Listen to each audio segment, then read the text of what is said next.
I think that a lot of us like start dying on the inside when we're not pursuing something that sets our soul on fire. I see it with people in my family, and I think they resent me because I haven't allowed that to happen. I'm doing the complete opposite. I'm taking those risks, and risks are scary, but what is on the other side that is going just to like make you feel so fulfilled instead of walking around as a shell of a human being? Welcome, badass entrepreneurs. It's time to hear the world's movers, shakers, and difference makers spill their secrets for unlimited success. So strap in, for Badass Entrepreneurs Only begins now. Welcome, badass entrepreneurs, to yet another edition of For Badass Entrepreneurs Only. As always, I am Coach Dan Gordon, and I am here to show you the way, to bring you the movers, the shakers, the decision makers who are going to show you how to live life badass. Today, I am thrilled to introduce Deanna, and her story is sadly one of abuse, hardship, loss, and best of all, overcoming. Deanna is the oldest of 5, born in Elk Grove Village, Illinois, and although she was raised with strong family values, she experienced much abuse from her father at an early age. With 3 younger siblings, Deanna called the police on her father at 15 because she didn't want to see them experience the same abuse. From that point, her and her sister ended up in foster homes. Her father then disappeared and has been a deadbeat since. But while finishing high school, Deanna worked 2 jobs to help support her mother. She visited food pantries at 16 to get food for the family. When Deanna graduated from high school, she found herself in another abusive relationship, being exploited to sex trafficking. She spent the next several years doing drugs and being abused, and the last straw was being abducted and beat up by her then boyfriend. She then decided it was time to turn her life around. She went to college, got counseling, and started healing herself. In her early 20s, she met a larger-than-life person and became a larger-than-life person. And here she is, Deanna. Welcome to For Badass Entrepreneurs Only. Wow, it's always surreal hearing your own story. It's like, whoa, I went through all that. It's crazy, right? And so like, the thing that I really appreciate is you having the courage to share that openly with other people. Because what I found, and I'm really interested in your take on this, it seems that in today's world, everybody just wants to be sort of instantly successful without going through the grind. Do you see that? Yeah, absolutely. Yeah, for sure. We've got social media these days that make it look like it's easy to come by, and it's not. Yeah. You know? So look, one of the things that we talk about on this show is the struggle. Because that's the most important thing. So look, I don't get how you did this. Like right now, all things being equal, and I don't mean to be unkind, but you should be living under a bridge with a needle in your arm. Yeah. Or 6 feet under. Pretty much, yeah. What was it? I mean, how did you wake up and say, okay, I'm making a change? What happened? I think I've always had a tenacity inside of me, just that to always keep pushing forward. I always wanted more. Like, even though when my father was around, we struggled. And so I had started my own little babysitting, grass cutting business when I was 13. I made flyers with my best friend, and we papered like to a 2-mile radius of our homes. And so like prior to that, my grandparents had a printing business. And so when I was very young, I would go down to the city and on the train with my grandma, and I would earn money. So I was raised around like entrepreneurs and that like that spirit of working hard. So even though I had all these bad things happen to me, I had that drive to want to be successful and want to make money, and just kind of, I think that I just had a knowing that I wanted to overcome anything. If that makes sense. I know not everybody's lucky in that regard. And I tried to numb myself with drugs and alcohol, but at a certain point, I knew my life wasn't going the right way, and I wasn't ready to die. And so like I had to make a decision, like, where am I going to end up? And so at that point, I made a complete 180 in my life and started working on myself. So there's a term I use a lot. I call it ego deconstruction, right? And that's what you are talking about. And ego, like for you who are listening, ego isn't this thing where it's like, oh, I'm so great. Ego is who you see yourself as, right? What you believe is you, right? So if I were to say, who are you? And any answer that you give me is going to be primarily ego-based, right? I'm this type of person. I do this type of work, right? Now, when you made that shift, you are one kind of person, right? Whether or not you like it, you're a drug addict. How did you deconstruct that ego to begin building the next one? This is important. Well, I think I was 21, 22. And I was in martial arts very heavily. I'm a second degree black belt in martial arts. I put myself into counseling. I found a counselor that would just start like working and kind of unraveling all that I was programmed with, right? Mm-hmm. At such a young age. And I just started like really, I started distancing myself. I moved away. I started saving all my money to buy a house. I bought my house I still have at 23. Mm-hmm. And like I changed my phone numbers, and it was just, you have to make a radical change in your life if you're going to Mm. become something different, right? You can't continue to do the same thing and expect a different outcomes. I mean, I moved like way far away from everyone where I bought my house, and it was a process. It doesn't happen overnight. Sure. Until you really heal all those parts of yourself, you tend to keep attracting the same kind of people until you're like absolutely done. And, Yeah. I was lucky enough to meet my late husband at 25, 24, 25. And he kind of, in a way, was like my knight in shining armor, kind of like even took me away further from all of that. But I think he had saw something in me because I was just like very focused. He saw me at the gym. My girlfriend knew who he was and Mm. pursued me for 6 months. And it was just like, Yeah. I was just there. I didn't want to talk to nobody because I just gotten out of an abusive relationship. I was not willing to date anyone. I think that when you're trying to cleanse your life and rebuild, that you have to like kind of be by yourself for a while. Mm. So this is really important because what I'm hearing, Deanna, and I'm pulling from this is this radical shift, right? So there's the inside work, but there's also the do work, right? The things you have to do. And what I heard you say is, I moved away. I Yeah. cut people off. I got a different phone number, Yeah. right? Those three elements are key. Like I know a lot about addiction recovery, and those are some of the things like you can't hang out with your old alcoholic friends, right? You can't hang out where you used to. And again, I got to come back to this ego deconstruction because even though you know it's bad for you, because it's familiar, you're still going to be drawn towards it. So when you Yeah. were drawn towards the old way of being, how did you continue to push against that gravitational pull? Well, I don't really consider myself an addict. I never like was addicted to anything. I partied, and then when I was done, I never kept it going. So I just want to be clear about that. It wasn't Okay. something that I continued to do or anything like that. I have no problem being by myself. Like I Mm, never had an issue being by myself. I think a lot of people do because I think when they're sitting in the silence, it's hard to hear those voices in their head. I mean, and mm, even in the last 8 years after my husband passed away, I mm. sat in silence just to see where I was and to determine where I wanted to go in my life, right? And not wallow in like, oh, woe is me, I lost this and that and the other thing. I think that I mean, we're not all made the same, No. right? And I made a conscious decision to want to be better. And I wake up every day like that even now. Like you have to consciously decide to be a better person every day. And that comes with deciding to be happy, deciding to have gratitude, be grateful, joy. Peace is a decision. You can either create chaos or you can create peace. And so as I've grown and I read a lot, I love books. I love to like just continue to invest in myself Hmm. by informing myself that you have to make that decision. It's uncomfortable. It's very uncomfortable. A lot Yeah. of tears, like sitting by yourself, you start crying a lot.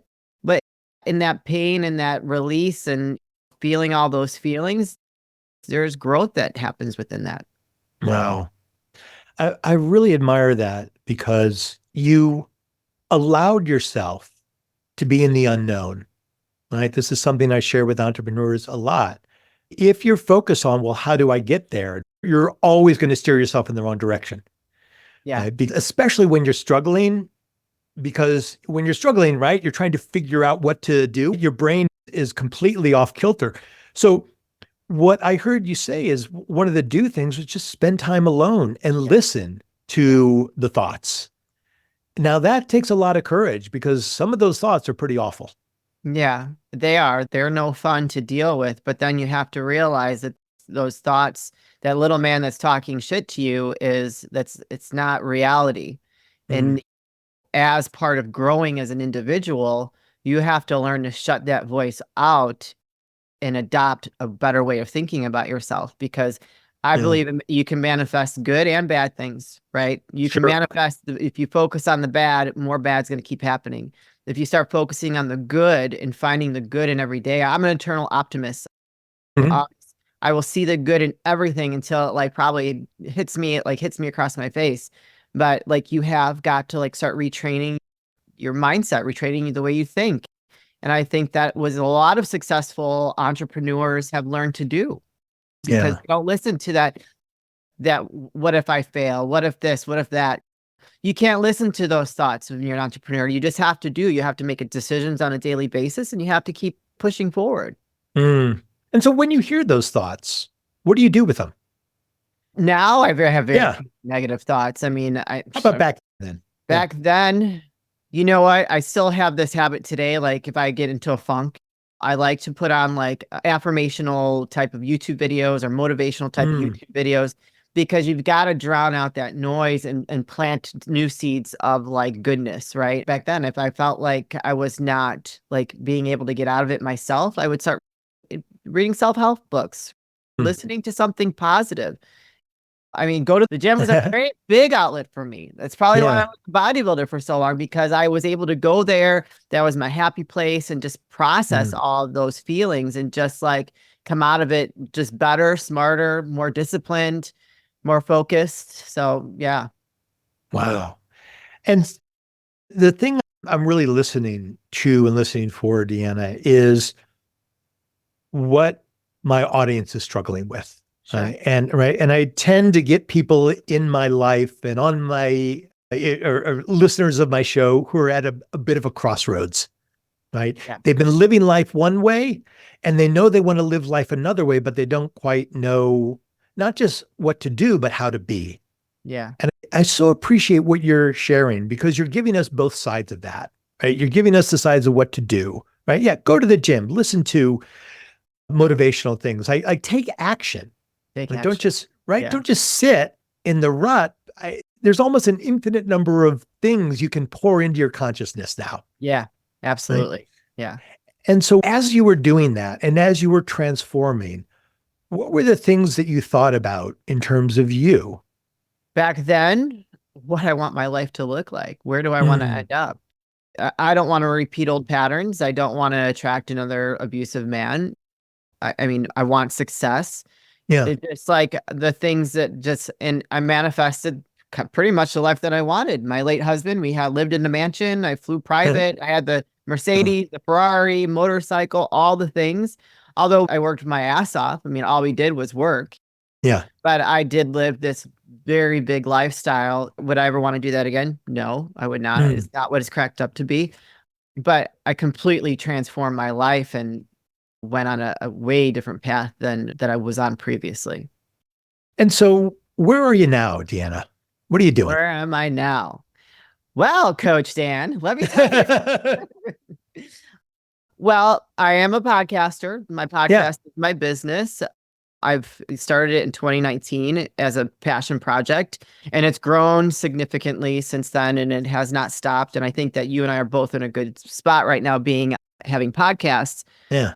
But I've really kind of turned my belief system into like a movement, I guess. I don't know what you want to call it, but I've found that the message is bigger than myself, and I am dedicated to spreading the message and supporting my guests and just putting these positive words and positive resources like yourself out there for someone to contact if they need help. Because we don't have to be stuck in this desolate place like, oh, the sky is falling. Like, no, we don't have to live in that place. So that Wow. is what I do now, Coach Dan. And so, look, a lot of people start podcasts. How did you manage to turn your podcast into income for you? Well, it was not easy. Okay, so started in 2019. I was just wrapping up my fashion business, but during that time I was working in corporate. I was in sales. Then COVID hit. I had actually went from outside sales to working downtown Chicago for career builder. Loved it. I love commuting to the city every day. I love the energy. When I think about it, I'm like, yes, it was awesome. COVID hit, I got furloughed from my job. And so then I just started like really when I was by myself, because at the time I was single, living by myself. I've just really like dove into researching like just how to become a better podcaster, how to find guests. Like just I Mm, start just reading, Google searching like every day. Found Podmatch and found Matchmaker, signed up, and Podmatch actually just launched. So I signed up with them right when he launched that, and I've been with him since. And I would just record all day long. I would record for probably like 5 to 8 people every single day. Not every single day. Some days, like, yeah, you just got to take a break because it takes a lot of energy. And then I just was just releasing, like, I just started releasing. And my intro episode took me like 10 times to do and a bottle of wine because I was just like, I had to keep redoing it over and over again because I was just so nervous. And then I remember like the day that I released that intro episode, like, I was just so scared just mm, because you're putting yourself out there on a whole nother level to expose yourself and your opinion. People can be haters, and since then I just haven't looked back, and it's just continued to grow. I've grown it to a place where I have it set up to charge different levels of exposure for my guests. yeah. I'm actually getting ready to launch the show on Apple TV. I've got a call tomorrow to hopefully wrap that up, which is very cool. Your episode is actually being featured on Extra TV's website right now. I did was part of a test pilot, and so it went very well. So now I'm Oh, investing in that for my guests like yourself. And just like my YouTube's at 14,000, my Instagram's at almost 20,000. Well, it was almost there. You win and lose some, but sure. I have like just built it up over the last 5 years to get it to where it is. I do have some sponsors, but I'm very particular about that. It has to fit in with my lifestyle. It's not something that Right. I would use myself. I'm not going to partner with the sponsor. So, uh, Yeah. yeah, that's how I've kind of set it up. I do produce a couple of shows as well, but brings some income in, and Mm. that's how I've made it my business. You hit it hard. Right? Yeah, And if anything is clear in the course of this conversation, it's that you hit it hard. yeah, And it's really interesting because you went down hard. Like you were far on the other end of the spectrum of life, yeah, down and out. And you swung the pendulum uh, further in the other direction yeah, by hitting it hard. And I love that. How did you be successful podcasting? I did it all day, just about every day. yeah, Like, for I mean, how sure. do you get good at anything? It's like, there is no shortcut. One of my big beefs, like, I hate coaches. I am a coach. But the thing I don't like about most coaches is, oh, I have a plan. I have a program. This is going to elevate. It doesn't work that way. You know, most of the things that most coaches share, you can find online and just do that, right? You Yeah, don't need someone to tell you. And so it's doing the work. And that's what you did. You researched it. You looked on Google. I mean, the stuff is out there. oh yeah, yeah. And I and I find it interesting when people like ask me a question that they can easily find themselves just by yeah, utilizing their computer they have in their pocket. It's just like, right. I don't want to ask anybody any questions. I'm gonna look for the answer myself. I have a rule in my company, and that is that if any of my employees ask me a question, they have to tell me where they looked first. Interesting. I And like yeah, that. and I got them. Boy, did the number of questions drop dramatically. Good. I like that. That's Yeah. good. Because I would say, are you asking me because it's easier? Or are you asking me because right? And so I thought, I'm just going to ask them, where have you looked first? Yeah. These are the things that you have to do. And it wasn't easy doing that, right? Because I just want to give them the answer. Yeah. And it's a little scary. Oh, what if they get kind of pissed off and they just like, oh, I don't want to work for you anymore. And but I love what you said about when you put out your first podcast, you were afraid. Very afraid. Yeah. There was really nothing that was going to happen, right? Right. Nothing bad was really going to happen, but you were still very present with your fear. Yeah. And 95% of our fears are based basically on nothing. Nothing Right. really bad is going to happen. Yeah. And yet we act like they will. If we flip that around and only listen to the 5% that did come true, we would be so much more bold. Oh yeah. For anybody listening, I think that's a lot of where people get stuck is they allow that fear, false evidence appears real to kind of Mm, prevent them from stepping in, like just facing it anyways. I mean, I every time I stepped onto a stage for a bodybuilding show, I was scared. I don't even know how many, but every single time I was scared. But I did it anyways. Like I did all the work. I'm here, I'm showing up. Look at me. yeah. And that's the thing. I love what you said there, Deanna. I did the work. Mhm. I did the work. That's where you fall backwards. You fall backwards into those arms. I did the work. Every time I do a presentation, man, I work my ass off before I get up on stage Yeah. because I want to know that if everything goes wrong, that I have a background of the information in my head that I can steer it back on course. Yeah. Right. When I hear people like, oh, I'm just going to wing it, like, you fool. Maybe Elton John can wing it when it comes to playing the piano, but that's about it, right? You've got to be 30 years into your profession before you can wing it. Yeah. Yeah, right. And, there's what I call the 3 silent killers of success, right? Sleep, stress, and productivity. Now, badass entrepreneurs never get enough sleep. We all have way too much stress, and that puts our productivity in the crapper. I found something that beats the silent killers. It's a technology that lives on your phone. Now, I know this sounds crazy, but it's sound waves that put your brain into states of relaxation and focus. Now, when I first heard about this, I just thought it was bullshit, right? But then I heard that this company, they're called Nucalm, Nucalm. Nucalm is being used by the Army, by U.S. Special Forces, the FBI, professional football teams, pilots, surgeons are using Nucalm instead of anesthesia. And what's his name? Tony Robbins just jumped on board with Nucalm, right? So I thought, at the very least, I got to try this. So I downloaded the app, I put it on my phone, and it just sounds like music. But oh my God, after one session, I was on fire. 20 minutes of Nucalm was like 2 cups of coffee. And then on the other side, I use Nucalm at night, and it puts me out like a light. I wake up in the morning, shot out of a cannon. Now, if you want a free week of Nucalm, it's super simple. Just text the word CALM, CALM, to this number, 213-409-8366. 213-409-8366, and text the word CALM, CALM. Get more sleep, feel less stress, and blow your productivity out of the water. Just text CALM, CALM, to this number, 213-409-8366, and get a free week of Nucalm. Free. Okay, so sorry for going off like this. I'm just super fired up about it. Let's get back into this. So what's next for you, Deanna? Well, like I said, I am getting ready to hopefully launch the show on Apple TV, which is going to be huge. I am doing a lot of in-person live interviews at networking events here in the Chicagoland area, which is exciting.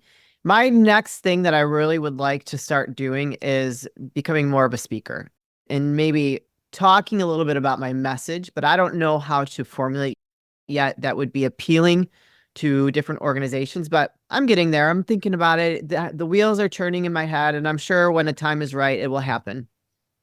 Nice. Okay. I really like that. What would you like to share with people? My message to live your best life, live label free, like it really, it resonates with so many people and it means something different to everyone. And I think that I want to figure out how I can formulate that message that would be powerful or empowering and to a crowd to try to help them break out of whatever those self-limiting beliefs that they have. And that they could be a wide range of things. So what does that look like? I mean, I know you're a speaker, right? I mean, I Yeah. talk to a lot of people that are speakers, and I don't think there could ever be a shortage of speakers that can empower, inspire, and create action, right? And Yeah. so I would like to be able to create some kind of action for people that I would speak to maybe encourage them to go after like maybe a small dream. I think that a lot of us like start dying on the inside when we're not pursuing something that sets our soul on fire. I see it with people in my family, and it's just like, and I think they resent me because I haven't allowed that to happen. I'm doing the complete opposite. I'm taking those risks, and risks are scary, but what is on the other side of it that is going just to like make you feel so fulfilled instead of walking around as a shell of a human being? Yeah. And look, the people who are your detractors are always going to be the people who are jealous or frightened of you. Yeah. And the thing that makes you so scary to people who aren't willing to take action is that you're a mirror, Deanna, right? They look at you and they see the parts of themselves that they are unwilling to step into. Yeah. And so what most people want to do is shatter the mirror rather than look into it, right? They could lean in and go, hey, Deanna, tell me how to do this. Yeah. Right? Like, tell me how to find the success. Coach me, help me do. And, you'd probably help them. But they're unwilling to do that. So they want to attack you. Yeah. Okay? And I'm not trying to be funny when I say this. You're an attractive woman, right? So I'm sure people think that, oh, she slept her way here and that, right? People want to come up with a reason that you did it, that you did it with a shortcut rather than you did the work. But like you said earlier, there are no shortcuts. No, there aren't. And that's what the haters want to believe. Yeah. But the badass entrepreneurs, of which you are definitely one of the top ones, you get it. You totally get it. How can people get in touch with you?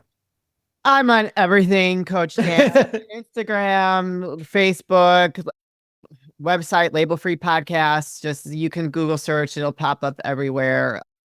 YouTube, LinkedIn. If you want my newsletter, you can go to my website, sign up for that. Like I'm everywhere. What's your website? labelfreepodcast.com. Okay. And just briefly, what is the mission of Label Free Podcast and why is it called Label Free Podcast?